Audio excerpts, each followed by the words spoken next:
Hello, guys and gals. Me, Mudahar, coming a little bit closer. I know that I've been a bit of a bearer of doom and gloom and some bad news, and you're probably a little bit tired of it. So, ladies and gentlemen, I think we're at a point where things are actually starting to maybe turn around. Actually, the constant reminders of how bad things are getting have kind of sparked people up into fighting, or at least a lot of the people that are pushing bad things on us have slowly come to realize that this is some dumb shit. So actually yesterday, I was a little bit happy to read that the government of the UK was like, we're just not going to limit VPNs anymore. So for the last several months, obviously the internet has become a little bit more restricted. There's been this push for give me your ID and then you can go onto every part of the internet. Basically, we're turning every single place online into papers, please. So this is kind of a mixture of, it's not perfect, but seldom ever anything is perfect, right? What's important here is the VPN limitations. So for the past few months, when they implemented these age verification laws and all this stupid crap, you know what people started doing? They started downloading VPNs and they started downloading them at rates of like 3, 4, 500 fucking percent. You know what I mean? Immediately overnight, people in the UK, Australia, all over the world, right? Wherever this shit is passing, people are like, wait a minute. I can't access my favorite websites. I can't access things online without giving my ID. Fuck that shit. I'm going to route myself through Nigeria. I might route myself through Italy. I might route myself through France. Overnight, motherfuckers were discovering that they could harness powers of teleportation over cyberspace. Now, ladies and gentlemen, what has effectively happened over here? Well, the government over here has scrapped officially the idea of restricting VPNs. So I want to actually get right to the meat and potatoes of this discussion here. This is actually from the Secretary of State for their technology.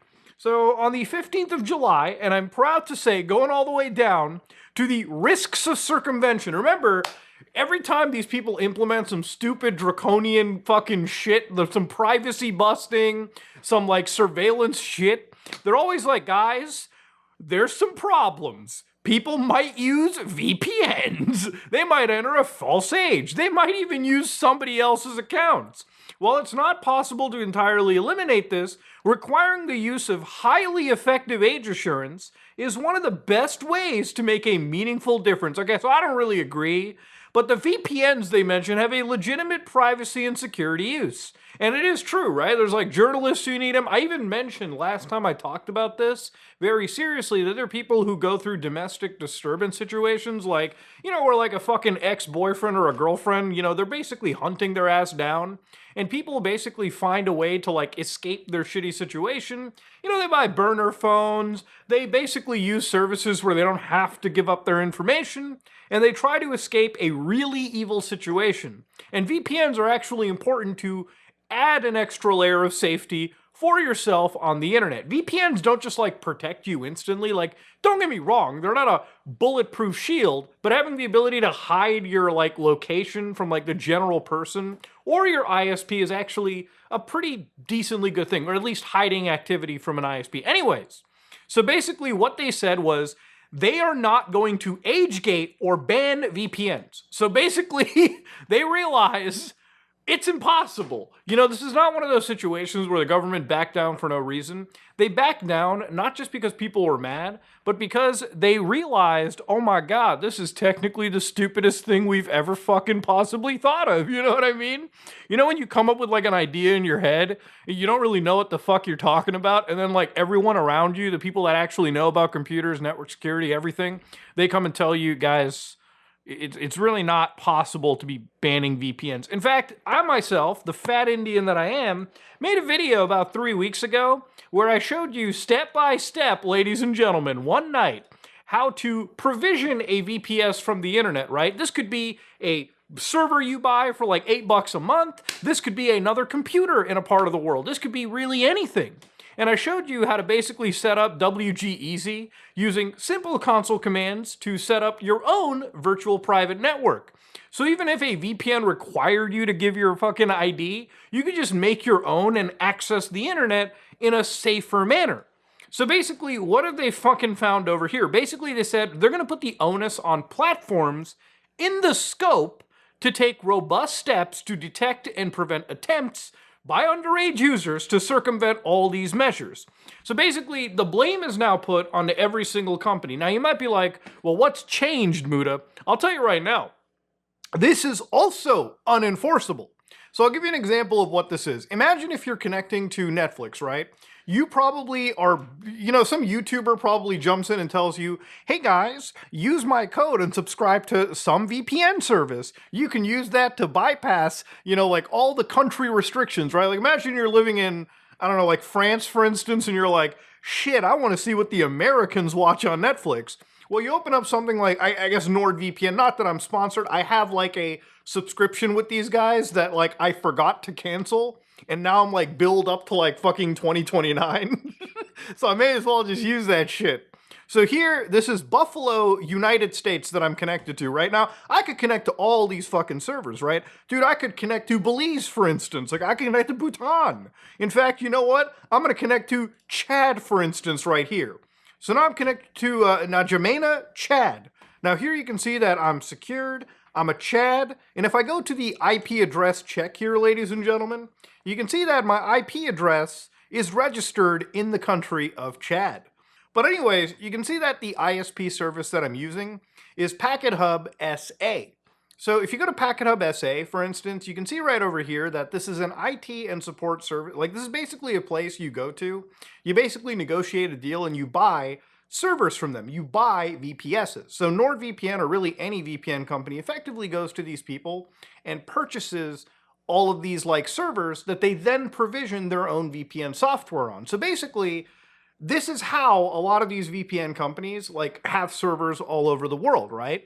They don't own them, they just kind of lease out server space and then apply their own proprietary software on top of it.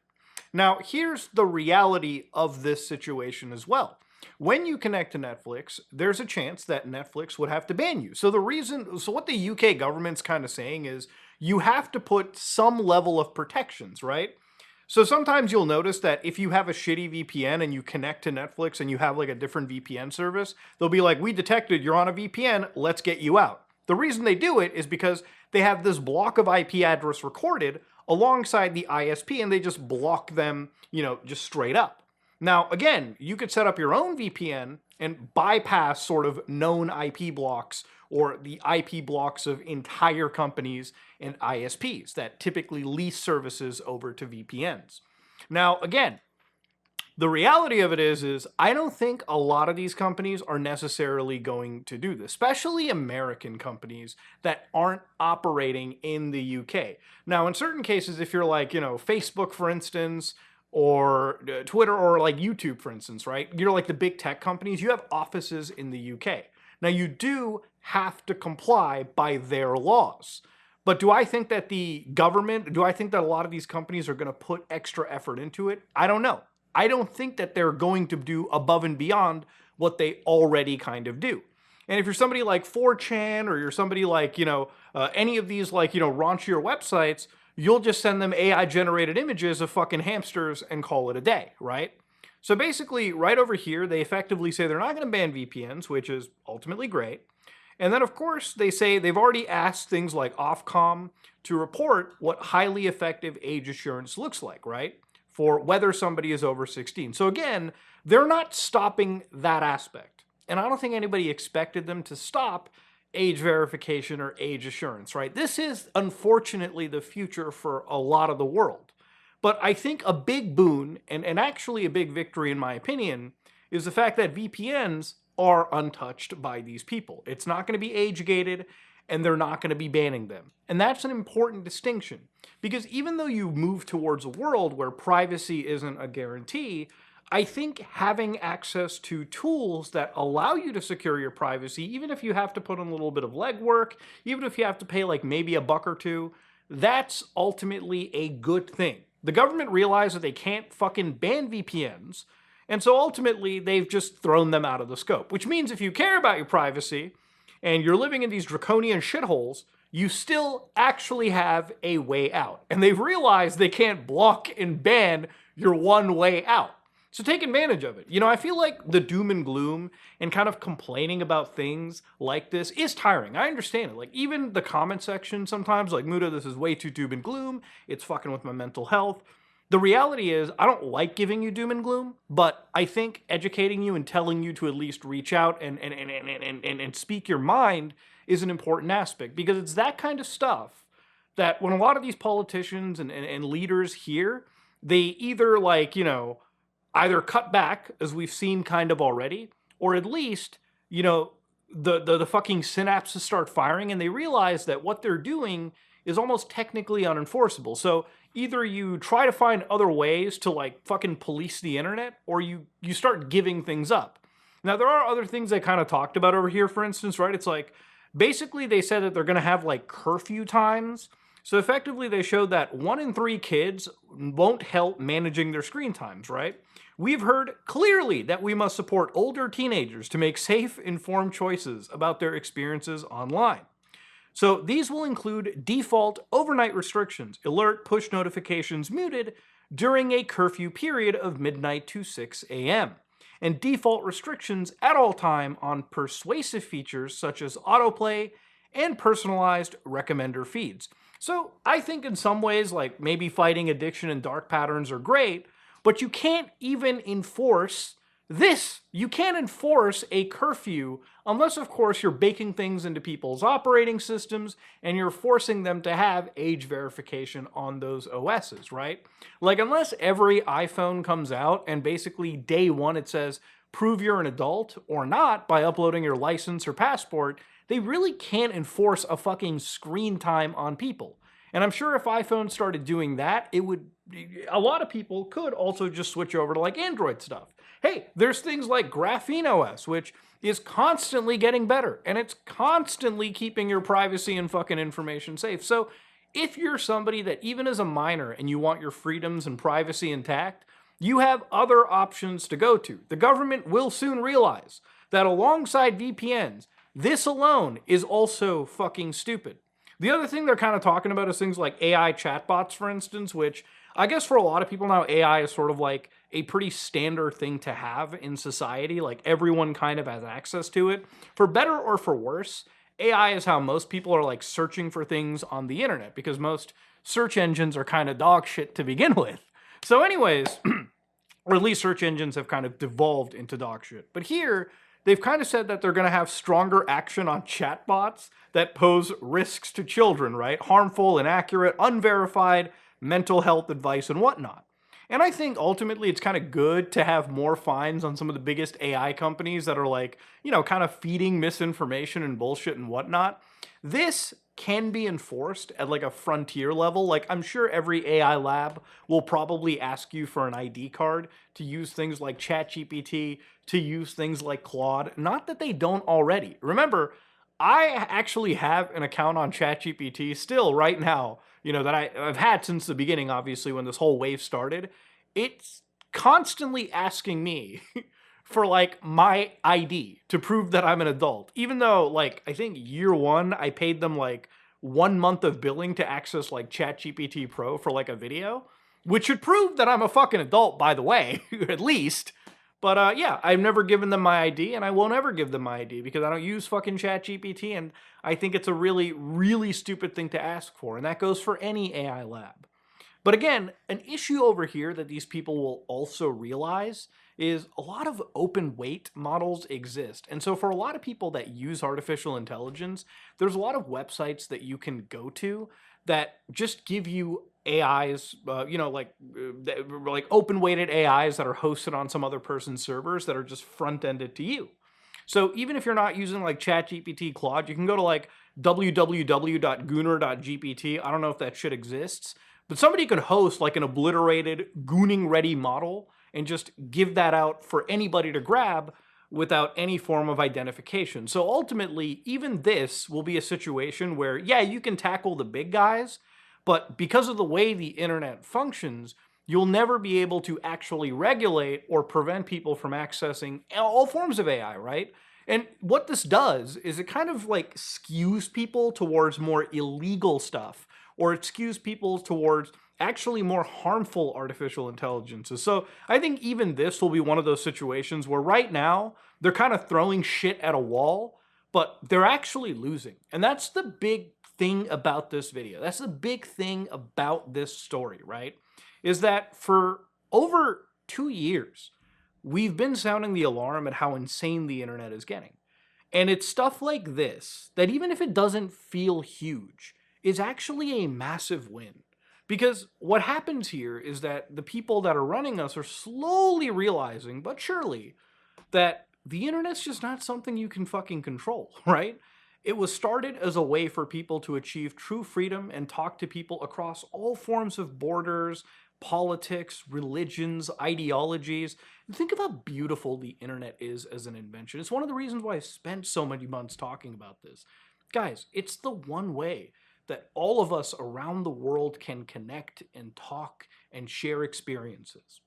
It has negatives, don't get me wrong. The internet can be a very bad place. But overall, I think, if you look at it from an optimistic perspective, it's been a very, very good tool for humanity. It's been a very great tool. And it's one of those tools that, because of the nature of it, it just can't be fucking controlled. And thankfully, a lot of these scumbags are kind of realizing it day by day. And here's the thing, always, no matter what, when it comes to any kind of this doom and gloom stuff, I do cover, things that obviously aren't fun. But I always like to show you guys the alternatives. Look, I think it's easy to make a million videos bitching about Microsoft, but why? When at the end of the day, that's just terrible for your mental health. Unless, of course, you can laugh at them and you tell people, hey, listen, there's always things like Linux. Fuck, there's even Mac OS. There's other options for you. They may not be perfect, but they're pretty damn close, and they're always keeping these people on edge. VPNs were one of those things where if they had age restricted them, the effectiveness, just giving your identity to these companies would be kind of a slap in the face anyways. And even then, it would have still been impossible. But now, you can get VPN services, even if you're like a minor, for instance, and you can protect your anonymity. If you're somebody that actually needs their anonymity because you're escaping somebody that is hunting your life, you have your anonymity. And that is something that I think many people shouldn't take for granted. Look, wins are wins, and you should always fucking look a win with a big smile. If you like what you saw, please like, comment, and subscribe. Dislike it if you dislike it. I am out.